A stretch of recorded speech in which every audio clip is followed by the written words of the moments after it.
I think we've lost our intro video, Mark. We'll get it loaded back up. But anyway, a very abrupt hello and welcome to everybody. I'm Katherine Bennett. We're on, and it is Catholic. I was waiting for the music. Yeah, I know, we're waiting for our music, but we're in the process of doing a switch over, so to match the one that we do when we're not live. But it hasn't worked. So here we are with you. So thank you for joining us on during our usual Tuesday live slot. Well, I'm Katherine and you're Mark Lambert, in case you didn't catch that. Yeah. So we have welcome our friends joining us. Lindsay Lou, welcome back. BT, hello. Alan Rose back with us. Alan, a convert, as I remember, Alan, who converted to Catholicism perhaps this year or reverted, I'm not sure. Ethna, Paul, good to see you all. Well, we'll just wait for a few others to join us and get through the week's news. Well, I'm a year older, Mark. You are, yes. We had a nice birthday party. We did on Saturday. I can't believe that was on Saturday. A few days ago.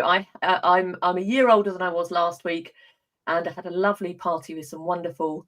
The house was full of fantastic families. Mark himself, Lambert's included, and some great folk from my parish and old friends, and it was just a really nice excuse to celebrate and have a bit of cheese and wine and music and merriment and give thanks for another year. So there we are. You've still got me, folks. Good to see your husband as well, who is my friend. I thought. Yeah, and he just wanted to talk to him, really. All these other people kept interrupting. I know it's because you were a celebrity, you see. Mark Lambert. Keep it sensible, yes, always, Robert. And thank you for the happy birthdays coming in. So if you've just joined us, you haven't missed much, apart from me saying I'm a year older than I was last week because I celebrated a birthday at the weekend. Not the big one, but the big one will be soon. It's been a busy week with lots going on, as always. We've entitled this live broadcast, Trump the Wrestler. Is it all just kayfabe? Now, that might be a slightly cryptic title, which doesn't mean a lot to many of you, but hopefully as we get to talk about that subject, it might become clearer. And we apologise because last week we also gave a Trump title to our live broadcast and then spent quite a bit more time than we thought discussing the near-death experience of Dean Braxton. And that's the thing about live, is we've got this slot and sometimes it goes in directions we don't plan. But we'll get to Trump in a minute. Thank you to all of you joining in now and wishing me a happy birthday. And hello to all of those of you across the pond. Mark, this is related a bit to the Trump thing. You have posted... Yeah, you don't know what I'm going to say. You have posted today, well, actually two really, really excellent things. One a video, one an article. And I hope if you haven't already, you guys watching, check those out. And I mean phenomenally good, Mark. Really brilliant, short, 20, 25 minutes piece to camera. So that's on our YouTube channel where you can watch Mark give a Catholic response to... It was sort of inspired by the events at Bondi Beach and the terrorism generally around the globe, but it was deeper than that. It was looking at the theological presuppositions behind Islam and Christianity and saying, is it enough just to say most Muslims are peaceful? And you said it's not. You sort of went through that and said it's not about this Muslim is bad or this Muslim is bad. You were looking at the theological underpinnings of the religion of Islam as compared to Christianity. And I think it's a very powerful piece. So do you want to start by talking us through that, and we'll point people to that as well? Well, I still struggle, I think, with the idea that I remember when I was studying very early on, one of my friends, a really good friend, a really good Catholic friend, a Catholic head teacher, in fact, said to me, we're at a party at a tennis club, so that's how vividly I remember it. So this is years ago, and he said, "Oh, we're all climbing up the same hill at the end of the day," and that is the Pope Francis experience, isn't it? That's basically what we've just had 12 years or whatever of Pope Francis saying, all religions are the same, really, which is just an extraordinary thing to hear from the Pope. And I just don't know that I can assent to that. I just don't otherwise, what's the point? There has to be, and there is, quite obviously, there's clear water between, especially religions, like the difference between Christianity and Islam is massive. And I think we do ourselves a huge disservice. We've been through a phase in the church, perhaps 60, 70 years, of saying, look at the similarities. And, I think, I believe that God is trying to communicate with all peoples in all history, throughout all time, reaching out to humanity. And our response is often a religion, wherever you are in the world. But the clearest way that he's spoken to us is through his Son, our Lord and Saviour, Jesus Christ. And that is a unique offering. And if we water down how unique and special and particular that revelation is, then we do everyone a massive disservice. We do the Muslims a massive disservice.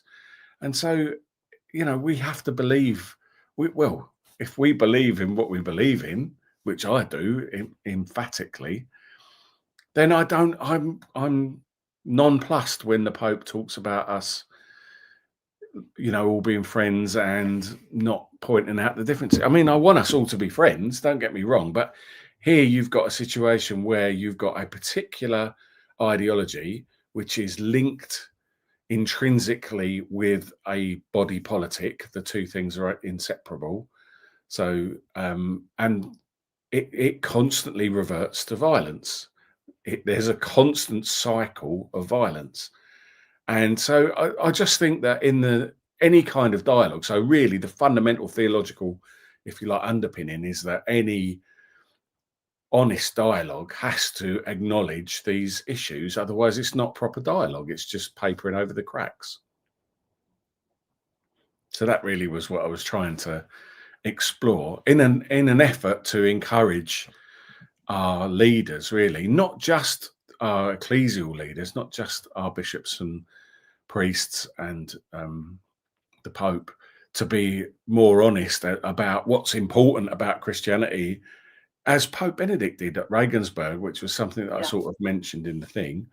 But also our political leaders, because they've got a habit of just saying, and you can understand why, and I explain why I think they do that, but like that there is a motivation for that. But the trouble is, this is what gets us into trouble, because as soon as you start saying, actually, and making false equivocation and pretending that there's nothing to see here, you lose the trust of the people who look to you for leadership and inspiration.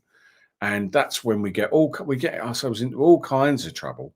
And that's where we're going now, really. That's where our, global society is heading in this direction. And so we have to be very careful about doing that. I don't think we should be doing that. I don't think the Pope should be doing that. And I definitely don't think the bishops should be doing it either. I think they should be a little bit more honest. And even if that is to put forward a good argument, for that case, to say, actually, we must accept Islam as an Abrahamic faith, and I can't even, it's so bad. I just, to me, the Islamic position is so bad that I can't see how you do it. I just don't see how you do it. Really. So I think we have to be honest about that, and we have to help our Muslim brothers and sisters by telling them the truth. Go and watch the other video. I'm not going to redo the whole thing. Go and watch that. Not now, but go watch it. Absolutely brilliant points made there and in the video, Mark. And some people in the chat just asking about Islam and saying that they haven't read the Quran, and why should you indeed? But a surprise to hear that Mary's mentioned in the Quran. Well, I think one of the things to remember about Islam is that and Hilaire Belloc is good on this in his book Heresies, and he goes through heresies, is that Islam began as a Christian heresy, and so it has these elements that might surprise some Christians. Well, it's got all the biblical Yeah, stories. The yeah, virgin birth, they believe in the all virgin of birth. that. But Yeah, basically what they've done is, so you've got this guy, Muhammad, who lived in this sort of, tri-religious milieu with Christians and Jews. And he heard these stories because he was a camel herder or a caravan, caravaneer with his uncle. And he basically yeah, heard the stories and twisted them around. So, like, the story of Christ's birth is in the Quran, but with a few little weird twists, like the palm tree talking to them and stuff like that. So, it's like his take on it, and he sort of Islamizes it. What he's doing is trying to make it fit in with the people at Mecca who had a different set of beliefs. So, basically, I mean, you could go into it in great depth. It is very interesting, but ultimately, once you've studied the Quran, and once you've read it, and once you've studied the history of Islam, it's just a complete falsification. There is no validity to it whatsoever. And for that reason, I find it very difficult when our religious leaders try to make a false equivalence. Yeah, and you made that point excellently. There were a number of fantastic, powerful lines there that will stay with the viewer or the reader if you read it on our Substack.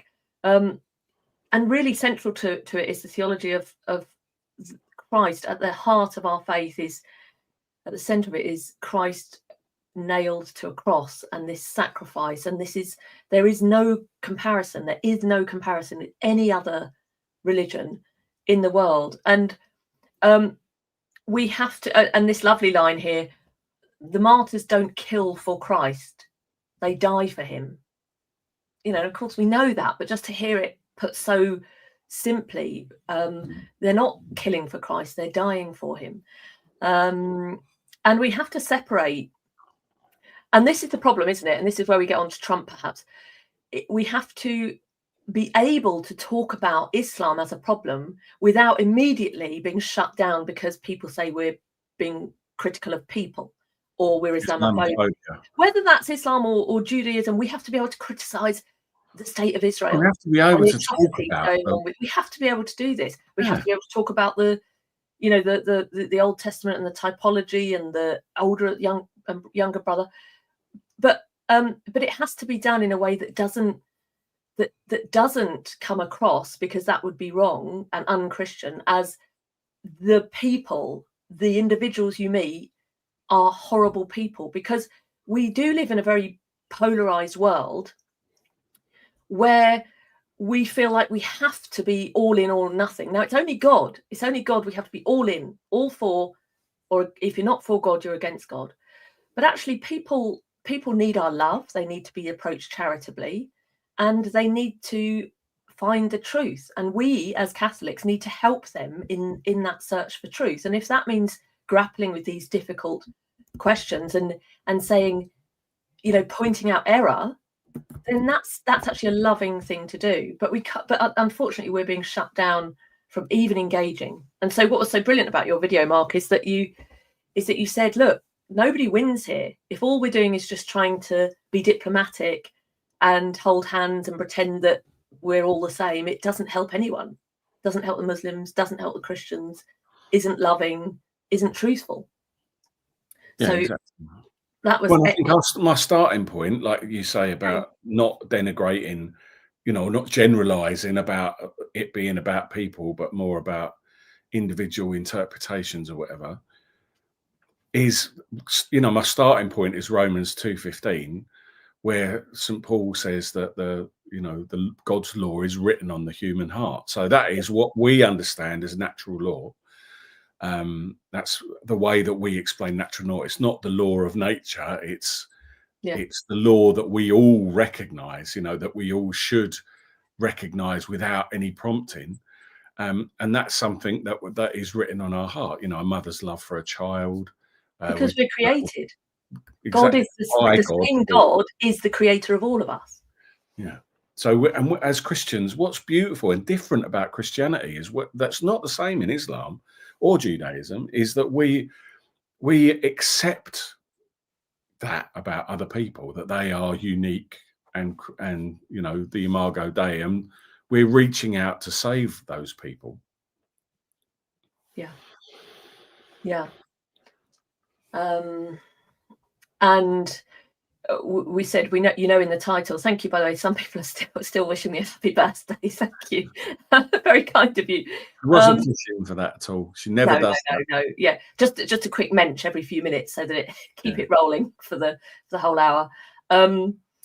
Yeah, I think we said we're going to talk about Trump, and I know a few months ago, actually it was even a year ago when Trump was being elected. Yeah, it would have been over a year ago, actually. Goodness, time flies. That we actually lost some viewers, or had lots, because we dared to criticize Trump. And I think after the Biden years, especially our American friends had been so battered by, I've said this a number of times, battered by the Biden administration and all the filth around that, you know, up to and including the Christmas dancing girls and homosexuals in the White House, that they were just longing for, well, I mean, yeah, they were longing, it was carnivalesque. It was carnivalesque, you know, it's Christmas. Yeah. And they were longing for something that wasn't that. And so I think they were so hungry that when Trump came along, to criticize him felt like you were siding with Biden. And what we're trying to say, and all of what you were saying in that video, is we have to not do this. We have to say there is good in Trump's administration. There is good in some of the decisions he makes. And there is some really problematic things about Trump and his administration. Now, if we can't say that about him or any other political leader, we start to make politicians our idols. We start to make politics. We idolize politics. And as Catholics, I think we have to be able to see the good where there's good and point to the bad and the deceit where it exists. I think, yeah, I mean, that's fundamentally the problem. But you framed it brilliantly there. It was, I know my friends in America, who I love dearly, you know, it's almost like they're so desperate for a way out that they were just prepared, you know. So like Ethan has put there, he's the lesser evil. He's evil, but the lesser evil, you know. And that was how I felt. Yeah. Like, but it wasn't. That wasn't what we were getting from our American friends. You know, we were getting that. No, he really is a good guy, and and I just couldn't reconcile that image with, you know, what I knew. And that's not to say he hasn't done good things, you know, at one time or another. Or I was in America when he stood up at the March for Life, and with a group of American friends, and I was really moved by what he said, you know, and they're all good things. But I had no doubt that he was just playing us for support, you know, and like that. And that's what we're going to talk about, you know, this Kayfabe thing, which, like, when you told me or sent me this video that we're going to play about it, that was exactly what I've been saying for years. And, you know, that explained brilliantly. I didn't know what the word was, but but that is exactly what he does. This obvious, so clearly what they're all up to, really, in a lot of ways. Yeah, which brings us to the title of the show. What we'll do, we thought, it's quite long, it's 6-7 minutes, but it sort of runs through the idea of this funny word, kayfabe, which, if you look at the letters in it, what should stand out to you is actually you can see the word fake in there. So it's a kind of amalgamation of the letters to really mean fake. And then after we run this, perhaps we can talk a bit more about Lindsay Lou's raised, is it Lindsay Lou? Yeah, I think it's Lindsay Lou has raised concerns over Trump's Reiner comments. And that's what sparked, you know, what has sparked the conversation now around Trump's latest comments on Truth Social. Like Mr. Reiner and his wife or not, is irrelevant. Whether he was a Trump fan or not is irrelevant. This is, if we ever lose sight of a human, of the compassion and the right response to the ending of a human life, we are way off base. And we saw this with Charlie Kirk. If we can be so clouded in our judgment through the constant news cycle and the constant social media and the left and the right and the swinging, and that we say silence is violence, talking is violence, words are violence, shooting is violence, and it all just becomes one thing. It's like, whoa, hold up. Shooting a man in the neck is really, really objectively evil and wrong. And to make light of a couple who I don't know, but I understand they were not Trump supporters, but that's irrelevant, who have apparently been stabbed to death by their own son. Can you think of a worse situation than that? And I'm sure more details will come out. To make light of that seems so off-piste. It's so off that it sort of does make you think. Well, he made it all about himself, yeah, really, didn't he? Which is, that's sort of what he does, I suppose. But... Well, this is what we're going to look at. Is it just narcissism or bad, imprudence, or is it really just this is all a game? This is all just a game. And so at that point, I think we'll pull this up, shall we, Mark? And let's have a look at this, and then ask you watching for your comments. We know what we think about this, but let's see what you think about this afterwards.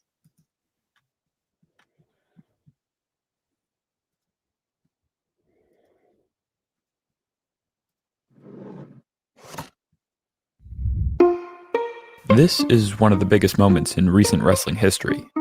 It's the main event of WWE's Monday Night Raw, and John Cena is facing off against R-Truth in a much-anticipated match. Cena's about to finish things off when another wrestler, CM Punk, rushes in and interferes, costing him the victory. Last-minute reversals like these are par for the course in pro wrestling, but the reason fans haven't forgotten this moment is what comes next. Punk takes the mic, sits down on the entrance ramp, and proceeds to deliver a monologue about all his grievances with pro wrestling. Oops, I'm breaking the fourth wall. And he doesn't just stop at his scripted feud with Cena. He goes after Hulk Hogan and The Rock. The fact that Dwayne is in the main event of WrestleMania next year and I'm not makes me sick. He calls out the fans. You're the ones that buy those programs that my face isn't on the cover of. And finally, he goes after CEO Vince McMahon. Let me tell you a personal story about Vince McMahon, all right? Can we do this whole bully camp? Or at least he tries, before his mic gets cut off and the screen goes dark. Okay, so why am I showing you all this? I want to try to persuade you that beneath all the silliness and spectacle, there's actually something really interesting going on here.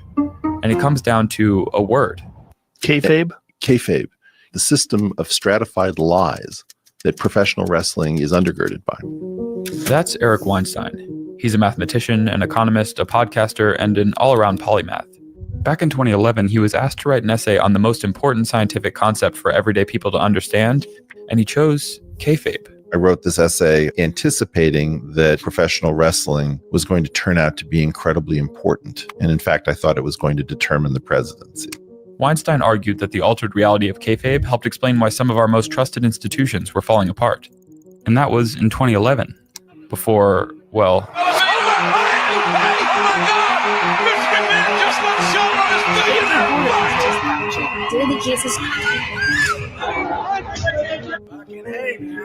In this series, I want to try to explain how we got here, and what wrestling has to teach us about it. It's a story about economic growth and stagnation, about violence and entertainment, and about how the United States became a nation addicted to fantasy. This is how politics became pro wrestling. So let's go back to the match, because to understand how politics became pro wrestling, you have to understand how pro wrestling became pro wrestling. Like all such contests today, this is what's known as a work. The fight is scripted. That includes everything from the strenuous choreography to Punk's last-minute interference, despite the surprise on John Cena's face. But pro wrestling wasn't always fake. It evolved out of a sport called catch wrestling, or catch as catch can, which rose to prominence at the turn of the 20th century. Before that point, a variety of wrestling styles were practiced in local matches across the country. The ascendance of catch helped create a unified brand for the sport, and with it, a new business model. Promoters and competitors began touring the country in an attempt to make wrestling a mass audience attraction. But they had a problem. Traditional catch matches only ended in pins or submissions, which meant they could last for hours without much excitement. They were also incredibly dangerous. A star wrestler in the prime of his career could be suddenly incapacitated, or worse. This combination of general monotony and occasional extreme danger is at the heart of why kayfabe was born. Remember this, because we'll come back to it. To turn wrestling into a more dependable product, a new generation of promoters began making changes to the sport. They started gradually with things like softer mats and time limits, but eventually moved to full-on worked matches. They established closed leagues or promotions to protect wrestlers from honest competition. Influenced by the shady practices of carnivals, they began thinking of spectators as marks for the taking.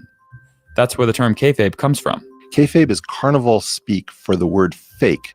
It's a kind of code word, representing an agreement by everyone inside a promotion to maintain the deception of everyone outside. Breaking kayfabe, either by admitting the fakery or engaging in real competition, became known as shooting, another carnival term. That's what Punk was doing when he grabbed the mic. Shooting. Or was it? This is where things get strange. Do you know what a worked shoot is? Yes. Okay. What's a worked shoot? As you've probably guessed by now, Punk's shoot is scripted. It's a worked shoot. But it's not exactly fake either. Many of his grievances are true. To this day, wrestling fans talk about how accurate the monologue was. In fact, it isn't totally clear what's not true here, and that's what separates kayfabe from mere fiction. It has to do with the layering of nonsense and reality. So the idea is that you have something which is ostensibly fake, then you have a breaking of kayfabe ostensibly, which is the shoot on top of the expected work. But a worked shoot is tertiary in that the shoot is in self fake. Right. And so a worked shoot is a tertiary deception. It's a fake fight that appears real. It's a fake, real fight that appears to break out of a fake thing that is pretending to, maybe it's quaternary.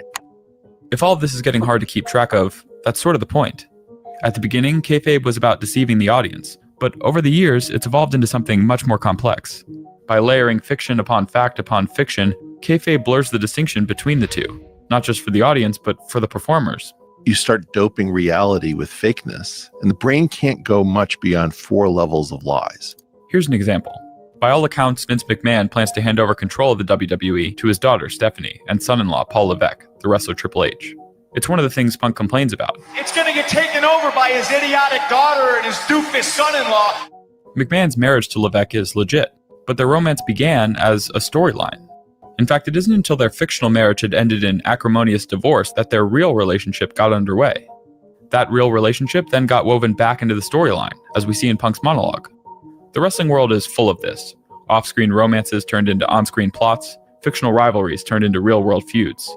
This constant blending helps create the unique psychology of kayfabe, in which, as one scholar puts it, the audience believes and disbelieves what it sees at the same time. As we struggle to tease reality apart from fantasy, the emotional reality of the spectacle begins to take hold. Eventually, it's no longer clear where kayfabe stops and the real world begins. I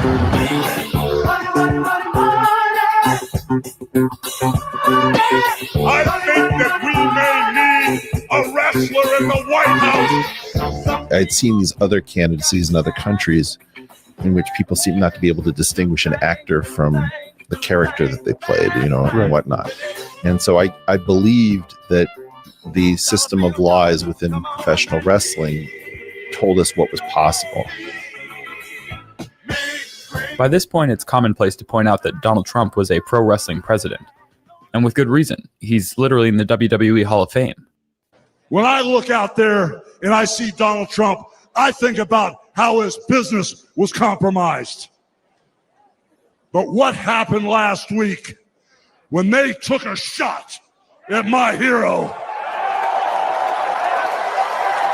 and they tried to kill the next president of the United States? Enough was enough. And I said, let Trumpomania run wild, brother. Let Trumpomania rule again. Let Trumpomania make America great again. We're different from the president. We're very discreet, reptilian, cold-blooded. These are the races we have to win.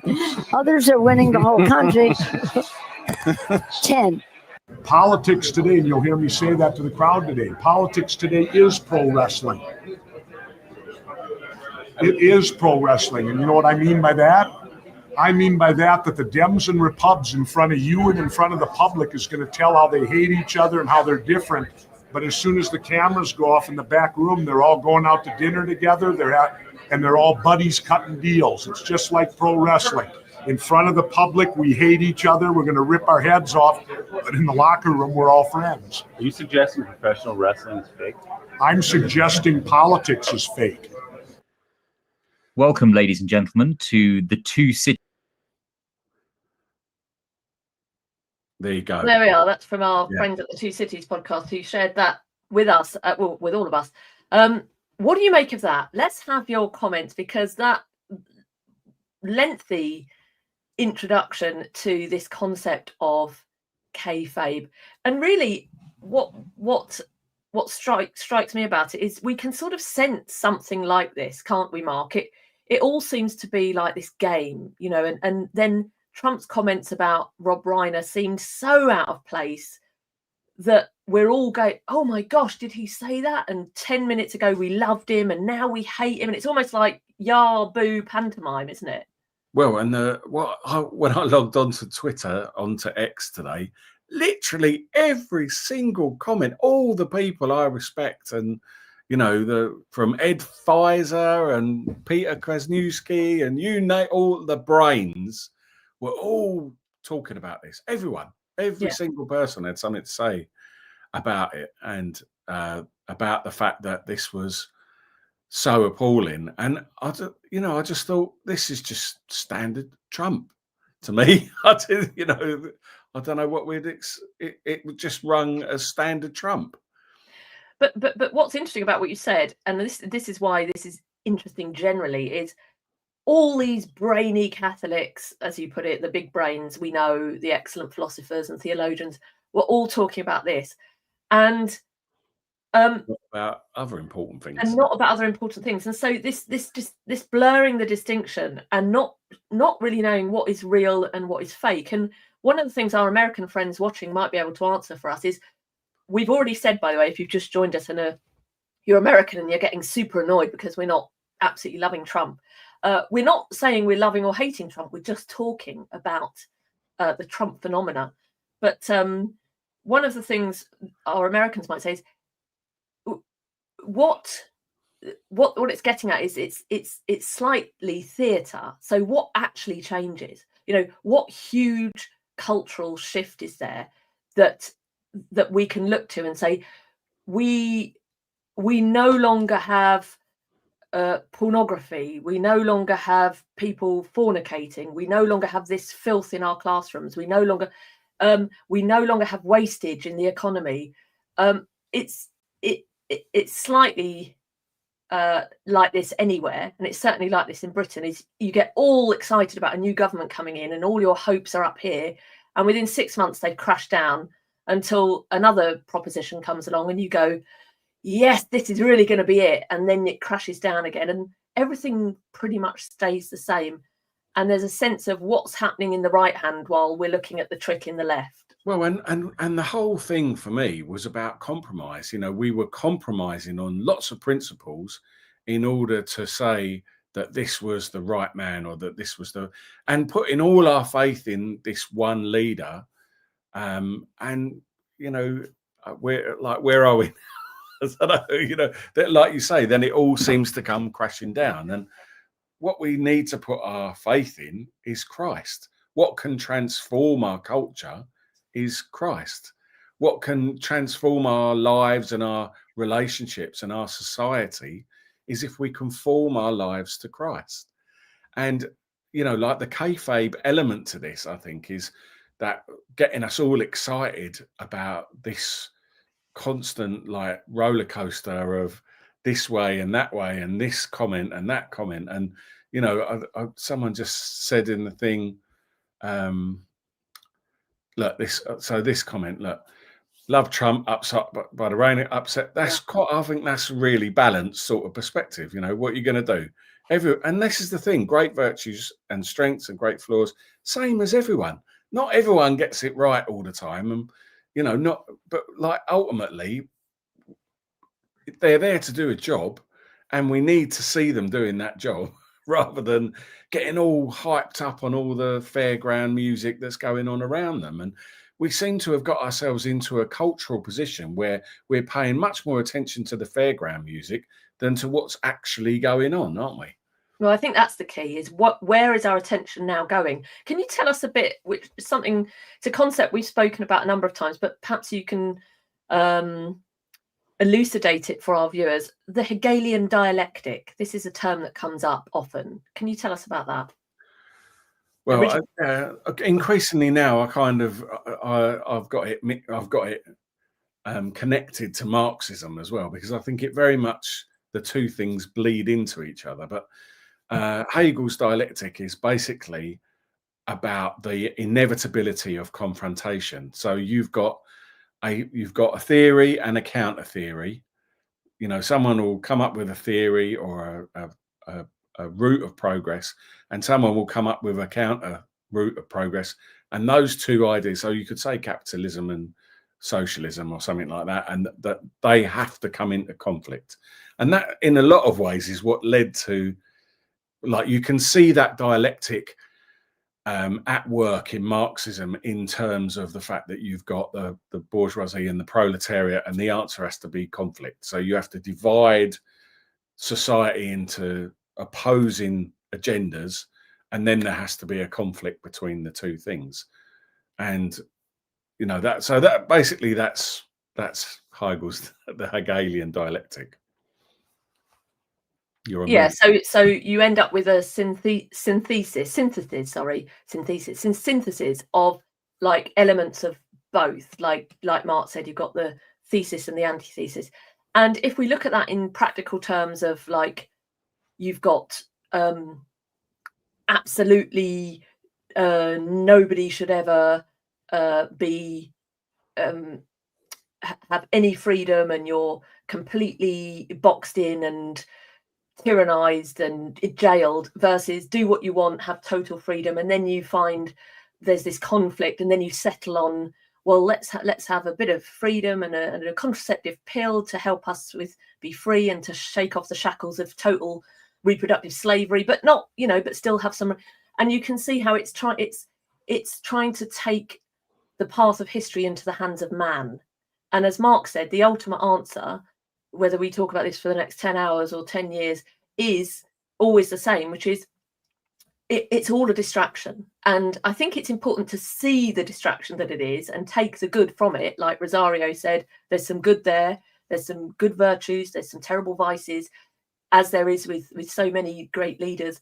But as long as we're aware of that, and I think the danger is, and it goes back to Mark's video that he put up today, is if we just completely, these are the bad guys, these are the good guys, and we won't hear a word against the good guys, and we won't, and we're not going to let you say anything good about the bad guys, then actually it's not easy to get to the truth.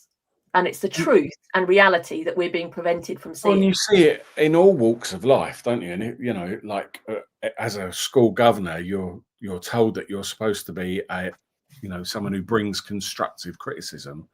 That's the point of proper leadership.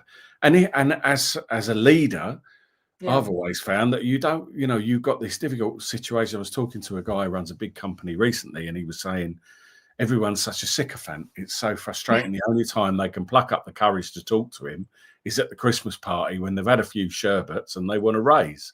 And he said, how pathetic, go away. He hasn't got any time for any of them. And, this sort of, he was quite frustrated about it. In reality, what you want is you want to be challenged where it's important that you're challenged. If there's a problem, if someone can see a better way forward, then you need to be challenged on that. You need to understand that you don't always have the right. I mean, anyone with any sense knows that they've got all the right answers all the time.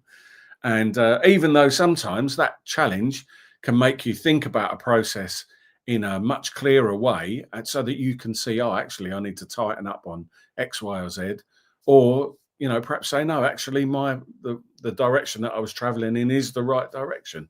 But the important point is that challenge is there, and that we have to have that discussion. We have to be able to have that discussion and say, we have to be able to not buy into these things. The only thing that we need to buy in heart, body, and soul is our faith, is following Christ, and everything else is just kayfabe. It's all just kayfabe. Let's bring up some comments from our lovely viewers here. Mark on the screen. I need to switch my glasses. You might be quicker than I am. Well, there's a lot of We got here. yeah, a lot of just Okay. same sort of thing, really.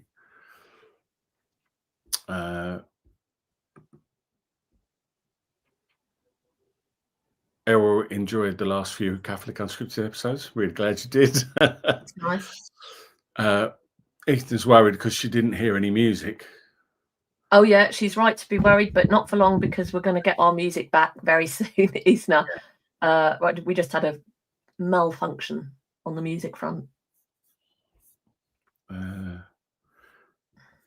Yeah, so yeah, that's kind of everyone's. Like, I think that's very reasonable from Atom Bomb. Trump is slightly ego-driven. I think you're correct there, and I think as long as we're aware of that, we're aware, we know what we're walking into. You know, that's what we're talking about, really, and to try and remember, that we need to stay focused on what's important in life. Mel says, if Trump is kayfabe, isn't Starmer also? Well, yeah, you know, I think Starmer is definitely, you know. Oh yeah, we're not singling Trump. Like, please, American friends, don't leave us. We're not singling Trump out and saying he's terrible or any more than anyone else. I think it's the nature of the political world around us, whipped up around us, that we're in danger of being drawn into to such an extent that we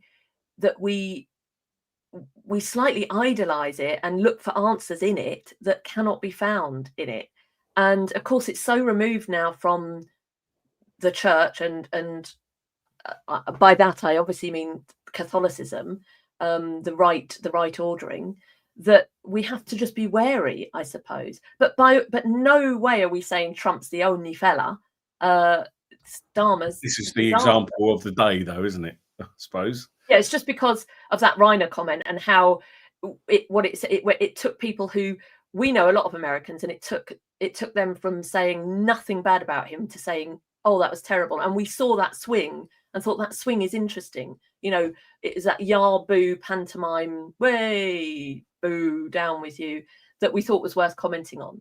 Now, I don't think in a really dig deep on that, but we're hoping it's just planting a seed to kind of consider the way in which I think it's fair to say we are being played, and perhaps we all know we're being played, and if that's okay, if we know that, that's part of the solution, to just be aware. But I think it's horrible when you put your hopes in something and then find them dashed. You know what I'm just looking at here, Mark? Who here has ever seen a film called Margin Call? Have you ever seen that? Margin Call. It's a good film. It's set in the 2008 crash, which we all remember, and Jeremy Irons is like it's basically about the economic crash and one business and how they deal with it and how they protect themselves before everything crashes.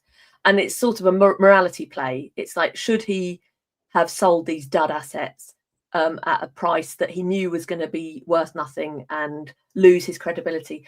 Anyway, I'm not going to go through the whole film, but I'm just looking here because somebody wrote an excellent reflection on that. And part of what they were saying, it's much bigger than this, and it's actually related to Catholic social teaching and everything. But one of the points they made is it would be easy to dismiss this leader as a Machiavellian scumbag because he screwed over firms that trusted him, blah, blah, blah.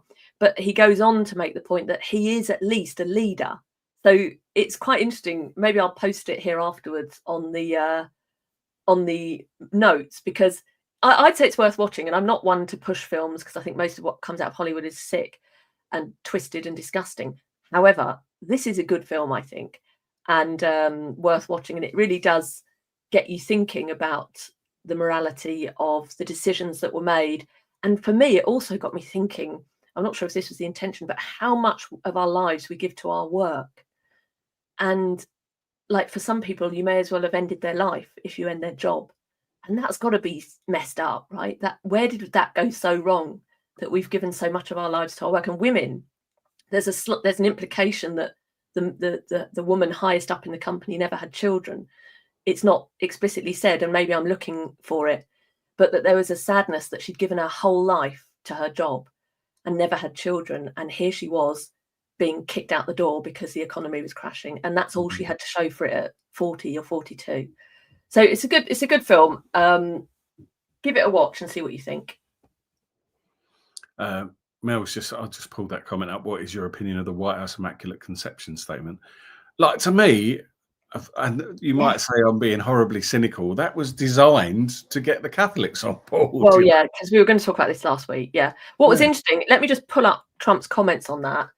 Again, at risk of alienating our American viewers. Let's not alienate anyone. No, we love you. Come over there in a few weeks. And over on Substack, on the Substack thing,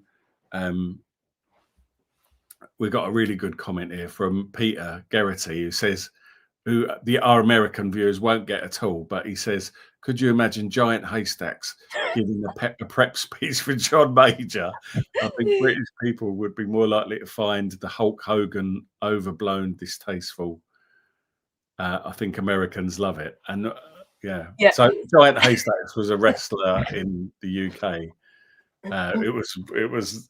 It's Big so Daddy. funny compared to what goes on in the US. Yeah. It is funny that there is definitely that cultural divide, between us. And I was just thinking, watching that clip that we showed, we're so English, aren't we? We are. It's just hilarious to even like all the music and everyone's pumped up, and they got the wrestler, they got Hulk Hogan, and it's like some people from America here have commented. It's just, this is we've got showmanship.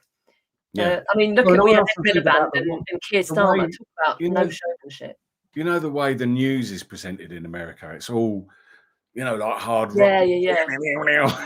It's really different. It's that perhaps that our American friends wouldn't really realize even, the differences. Yeah.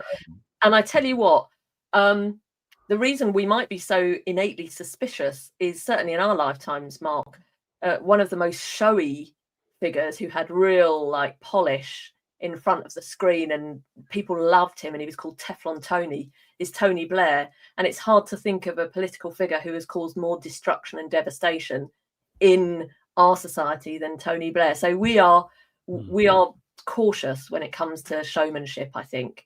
It's just not so much in our sort of cultural DNA, I guess. I'm just going to see if I can find a picture of giant haystacks because that's urgent.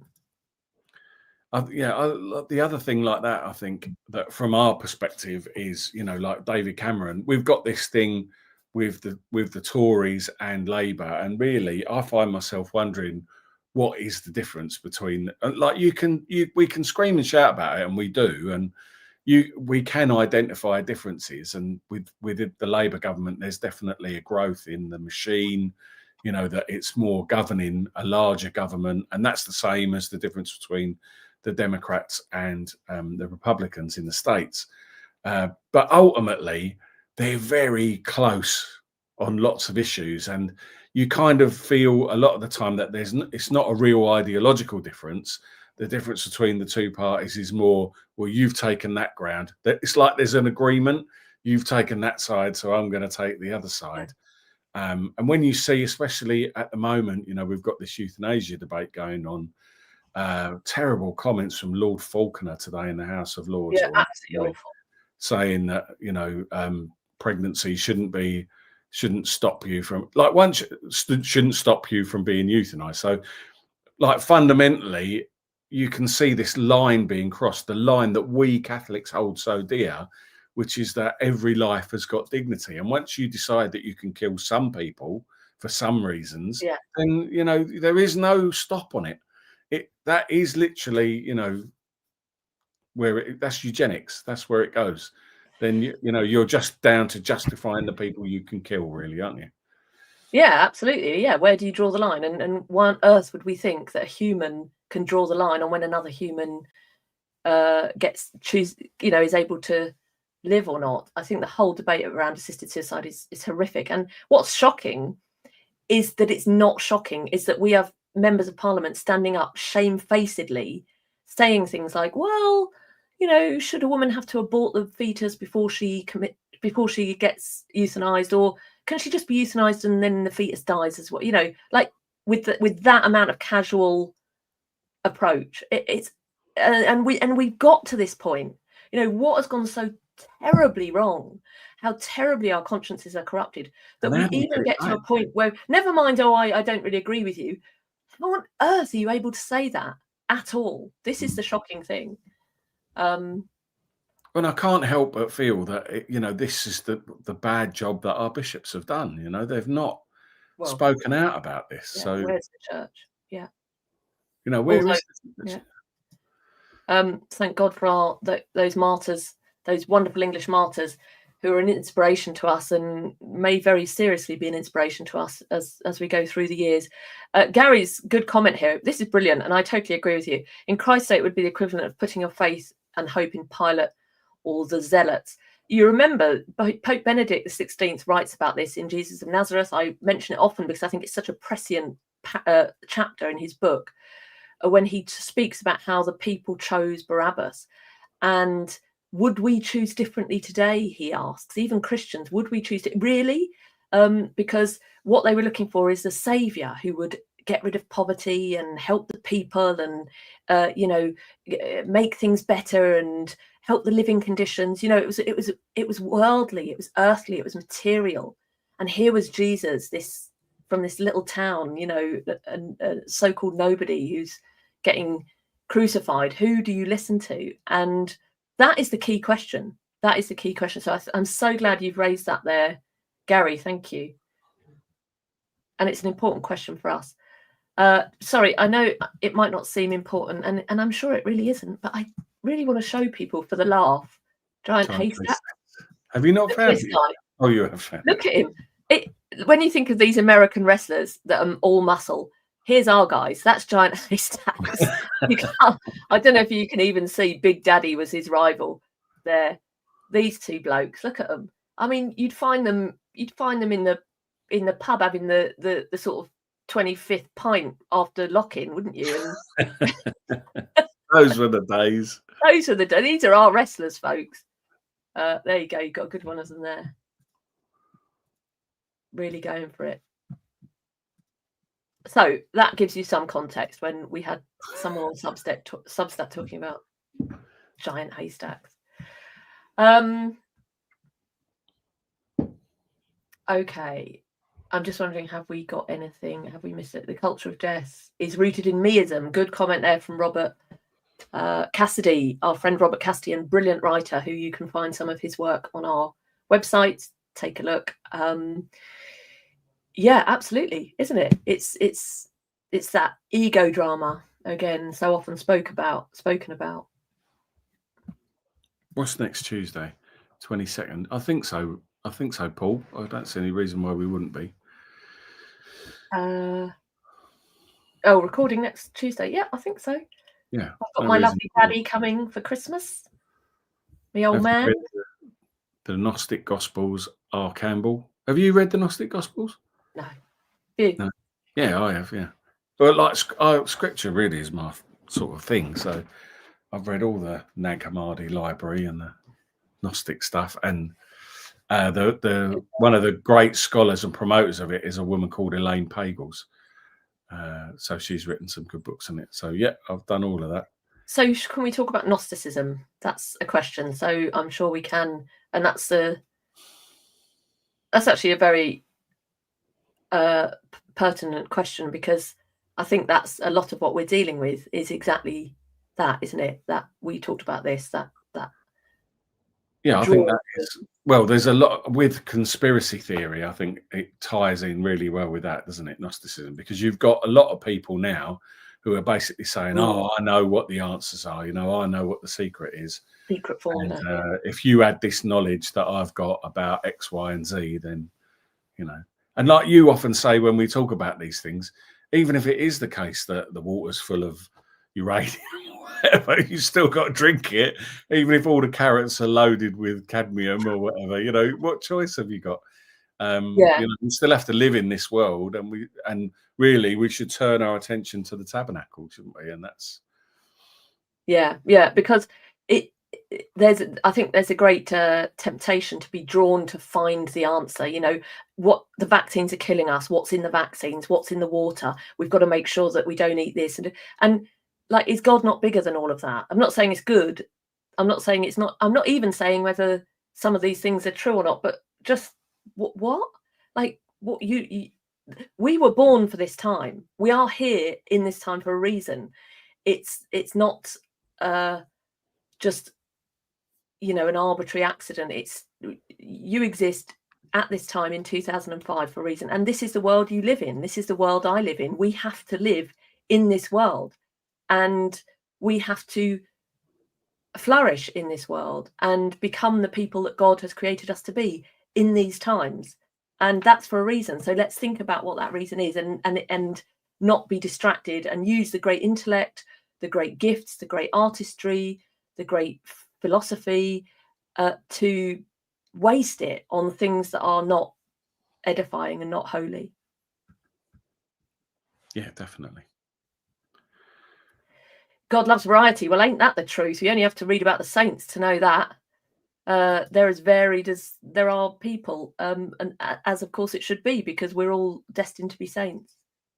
I love that, like that idea, I think, which is in The City of God, isn't it, by Augustine, and like about our uniqueness, that like this idea that we should, that, like, you know, some people say, oh, heaven, we'll all be conformed to one principle, so we'll all be the same, but it's quite the opposite of that. I think it's our uniqueness, isn't it? You know, St. Paul says we're all different parts of the body. So I love that. I just love that, you know. And if we ever, and it really guards against some of this, I think, if we ever think that we're just one big homogenous mess where we're all the same, then that's, you know, that sort of communitarianism. Also, or if we think that we are, like Robert Cassidy said, we are everything, I am the center of my own universe, then we miss the fact that we're, and even when people talk about the church as an institution, I slightly balk. I think, I love C.S., I think is it Lewis or Chesterton? I'm going to get mixed up now, who called it an organism. It's an organism. It's alive. We are the body of Christ. And Peter Kreeft, in his own inimitable way, says we are the hangnails and the eyelids and the eyelashes and the cheekbones of Christ, and each one necessary to keep the whole alive. So that multiplicity in unity under Christ, and there can be no other coherent and authentic unifier than the creator of life. So you can think, oh, this will work. You know, we can have lots of diverse, like globalism. We can break down the barriers, the nations. We can have the United Nations, this man-made institution, as some kind of global center or anchor. It's not going to work. It's not going to work.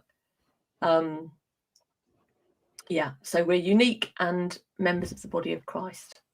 And it's 8:29. what have we got coming up then, quickly, before we dash off? Yeah, okay, listen, we have a really great priest joining us later this week, and he is a Marian Franciscan. He's got a great testimony. He's a South London boy, so there'll be some common experiences and elements in his early life, and I'd say he's a bit younger than us, but you know, we'll be aware of the cultural milieu that in which he grew up. I don't know if he says milieu, but yeah. It's funny because we just wrote that thing about Top Boy as well, so yeah, that's always a similar thing as well. Oh yeah, we didn't plug that enough. Phenomenal writing again, Mark. And do look at it. Do look at that. So visit our website, catholicunscripted.com. You'll find all the articles. Our lovely friend there, Robert Cassidy, who's penned some great articles for us. If you haven't yet seen one, he's written on same-sex attraction. That's really important, especially if you're watching. This is something a cross you carry, or a member of your family, one of your children. That's a really important read. So you can find that over there. And and much more besides. But I think that brings us to the end of our hour. Yes, absolutely. Thank you very much, everyone, for tuning in and watching. Yeah. Please do continue to follow us. Like Katherine says, we've got a great interview coming up later this week. So check out the channel and watch any videos that you haven't seen. And don't forget to like and subscribe and all that stuff if you haven't already. Yeah, and I don't know if I mentioned, but it was my birthday, so happy birthday to me, of course, again. I don't like a fuss. All right. And we'll be back with you 22nd next week. Until then, God bless, and thanks for joining us. Take care.